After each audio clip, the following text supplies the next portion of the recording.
તમે પણ બે ઇમેજની બ્લેન્ડ કેવી રીતે આપણે કરી શકીએ એ જાણવા માંગો છો? જેમ કે આપણે બેકગ્રાઉન્ડ ડિઝાઇન કરીએ, રાઈટ? તો ઘણીવાર આપણને બે ઇફેક્ટ જોતા હોઈએ છે આપણા ડિઝાઇનમાં.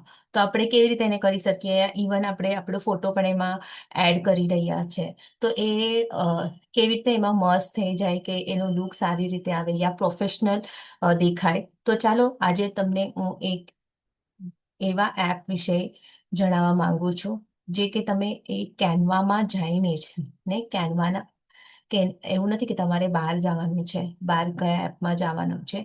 તમને કેનવાના માધ્યમથી જ એ એપની અંદર જવાનું છે અને તમારું ડિઝાઇન કમ્પ્લીટ કરવાનું છે. અને આ તમે ફ્રી વર્ઝનમાં પણ કરી શકો છો, રાઈટ? ચાલો હવે આપણે શું કરીએ. હવે હું અહીંયા એક, જેમ કે તમારે જ્યાં પણ કંઈ પણ સાઇઝમાં ડિઝાઇન બનાવવી હોય એ પ્રમાણે તમે ટેમ્પલેટ સિલેક્ટ કરી લો. અહીંયા હું એક ટેમ્પલેટ સિલેક્ટ કરી લઉં છું અને એક ઇમેજ લઈ લઉં છું. તો એલિમેન્ટ્સમાં જાઓ, તમારે જે પણ ઇમેજ ને જે પણ ફોટો તમને જોઈએ છે તમારા ડિઝાઇનમાં બેકગ્રાઉન્ડમાં, તો તમે એ લઈ શકો છો. જેમ કે અહીંયા મને મેજિક રિકમેન્ડેશનમાં ઇમેજીસ મળી રહ્યા છે, તો એમાંથી હું એક સિલેક્ટ કરી લઉં. જેમ કે આ એક ઇમેજ છે, રાઈટ? મેં અહીંયા હું જે પણ ઇમેજ લઈ રહ્યું છું હમણાં આ વિડીયોમાં, એ બધા ફ્રી ઇમેજીસ છે, રાઈટ? તો હવે એને મેં લીધું અને એમાં રાઈટ ક્લિક કરીને સેટ ઇમેજીસ બેકગ્રાઉન્ડ કરી દીધું.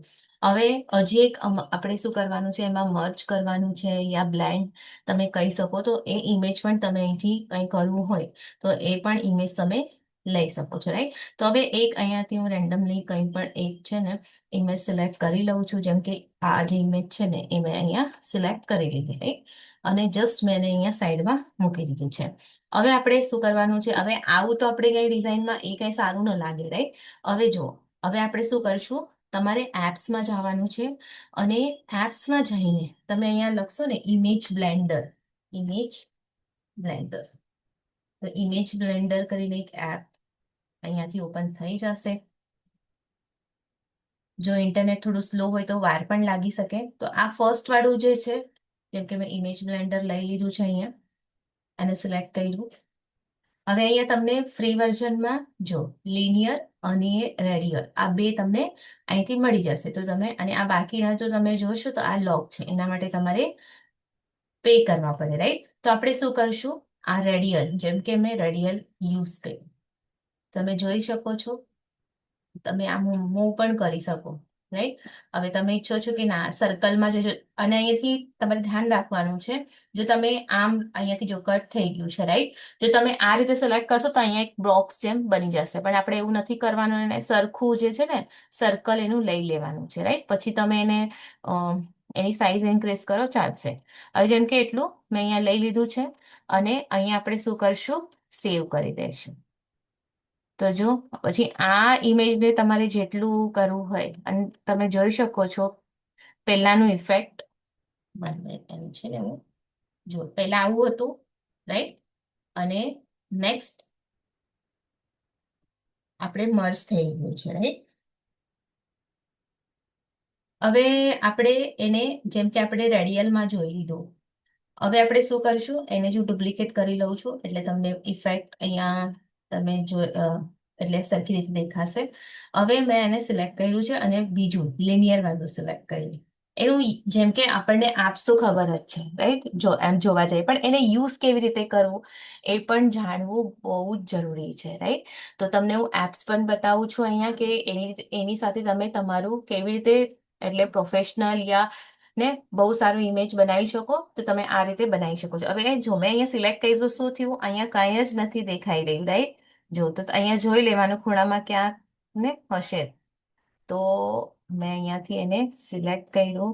યા તમે શું કરી શકો, આ રેડિયલ વાળું કરશો ને તો હરકું તમને ઇફેક્ટ મળી જશે. એટલે એનું જે એરો છે એ આ લાઈન છે એ અહીંયા મળી જશે. તો અગેન લિનર ઉપર કરશો તો તમારે કઈ સાઈડ બ્લેન્ડ કરેલું જોઈએ છે, નીચેની સાઈડ યા આ લેફ્ટ સાઈડ, તો એ પ્રમાણે તમે શું કરશો, આ એરોને અહીંથી ડોટ એરોને તમે મૂવ કરશો તો થઈ ગયું. તો આ રીતે તમે કંઈ પણ ઇમેજ તમારે બ્લર કરવું હોય, કંઈ ઇફેક્ટ આપવું હોય તો કરી શકો. એના સિવાય અહીંયા સ્ટ્રેન્થ પણ છે, તમારે સ્ટ્રેન્થ કેટલી રાખવાની છે એની, તો એ પ્રમાણે, એટલે બ્લરનેસ કેટલું રાખવાનું છે, તો એ રીતે પણ તમે કરી શકો છો. પછી તમે હા, અને તમે જેમ જ અહીંયા ઇફેક્ટ સિલેક્ટ કરો છો ને તો અહીંયા સેવ નું બટન આવશે, એ ખાસ તમારે ક્લિક કરવાનું છે ને તો કેવું થશે, તમે કરો તો છો બટ સેવ નહીં થશે, રાઈટ? તો મેં આ રીતે એને, જો અહીંયા સેવ નું બટન છે તો સેવ તમારે કરી લેવાનું છે, અને લિનિયરમાં આવશો તો અહીંયા લાઈન વાળું એટલે સાઈડમાં નીચે તમારે કંઈ ટેક્સ લખવું હોય યા સાઈડમાં અહીંયા લખવું હોય તો તમે આ એફ જેમ કે યુઝ કરી શકો છો. જેમ કે આ સાઈડમાં મેં લઈ લીધું અને અહીંયા મેં સેવ કરી દીધું, અને અહીંયા સાઈડમાં તમારે, અને એની સાઈઝ ઇન્ક્રીઝ ડિક્રીઝ તમે કરી શકો, રાઈટ? તો સાઈડના કોર્નરથી કરજો એટલે ઇફેક્ટ જતું ન રહે. અને અહીંયા મેં સાઈડમાં મૂક્યું, અને હવે તમારે અહીંયા કંઈ ટેક્સ સાઈડમાં લખવું હોય તો તમે લખી શકો છો. અને જો હવે ટેક્સ લખવા માટે, હા, જેમ કે પાછળની જે સ્ક્રીન છે એને તમે થોડું ડાર્ક પણ એડિટ કરીને કરી શકો, રાઈટ? ટેક્સ અહીંથી લીધું અને અહીંયા તમારે ડિઝાઇન, તમારું જે પણ ટેક્સ છે તમે નાખી શકો, રાઈટ?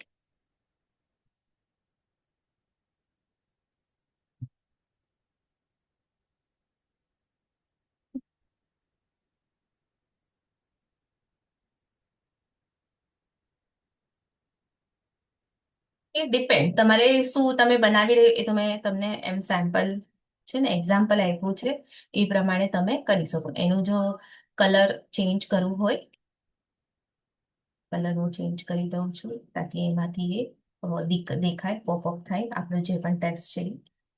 ઠીક છે, અને એને ઇફેક્ટ આપો, જેમ શેડો ઇફેક્ટ મેં આપ્યું છે અહીંયા, બાકી હજી એ જે મેં ટેક્સ આપ્યું છે એ સરળતાથી ઇઝીલી તમને દેખાઈ દે અને તમે ઇઝીલી રીડ કરી શકો, રાઈટ?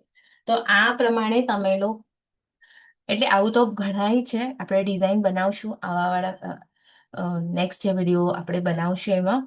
બટ આજે તમારે ટાસ્ક એ છે, તમારે શું કરવાનું છે, અલગ અલગ ઇમેજીસ લઈને એને બ્લેન્ડ કરવાનું છે અને બેકગ્રાઉન્ડ્સ બનાવવાના છે, રાઈટ? તો ચાલો, આઈ હોપ તમને બધાને આ જે ટ્રીક છે ઇમેજ બ્લેન્ડરની એ બહુ ગમી હશે. જરૂરથી વિડીયોને લાઈક કરો, શેર કરો બહુ બધા લોકો સાથે જે ડિઝાઇનિંગ કરવા ઈચ્છે છે, અને ચેનલને સબસ્ક્રાઇબ જરૂરથી કરજો. Thank you so much, and મળીએ નેક્સ્ટ વિડીયોમાં.